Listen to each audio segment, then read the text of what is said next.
إذا تكلم في فن ظننته لا يحسن غيره. والدليل الشيخ محمد الأمين صاحب أضواء البيان ذهب ليحج في بداية الخمسينيات 42 43 تقريبا، في بداية الأربعينيات عفوا، ذهب ليحج هذا الرجل، أخذ العلم كله، درس العلم كله، ذهب ليحج، نزل في تلك البلاد في منن، كانت مناقشة أدبية، كان بعض الأمراء السعوديين في خيمة، جرت مناقشة أدبية في بعض الأبيات الشعرية، فاختلفوا فقالوا ها هنا عالم من بلاد الشنقيط نسأله، فذهبوا فسألوه فانهال عليهم الشيخ بما حباه الله به، فأرسلوا إليه وأرسلوا إلى الشيخ محمد بن إبراهيم المفتي العام آنذاك وقالوا له هذا الرجل لا ينبغي أن تدعوه يرجع إلى بلاده،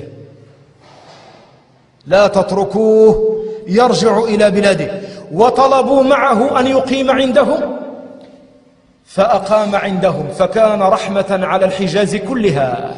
جميع المشايخ الآن في الحجاز تلامذة للشيخ، إما درسوا عليه مباشرة أو درسوا على تلامذته. رجل واحد غير المشرق، مغربي واحد غير المشرق، درس عليه الشيخ بن باز في البيوت، كان يدرس عليه علم المنطق، الشيخ عبد المحسن العباد، هؤلاء العلماء كلهم جلسوا في مجلسه رحمه الله تعالى. لماذا يا إخوان؟ الطريقة التي درس بها. كان فيما يتعلق بالأصول إذا وصل إلى كتاب القياس كما ذكروا في ترجمته يجمع كل الفوائد التي لها علاقة بالمبحث فيحفظها حفظ الفاتحة، فإذا تكلم في القياس ظننته لا يحسن إلا العلة وما لها وما عليها.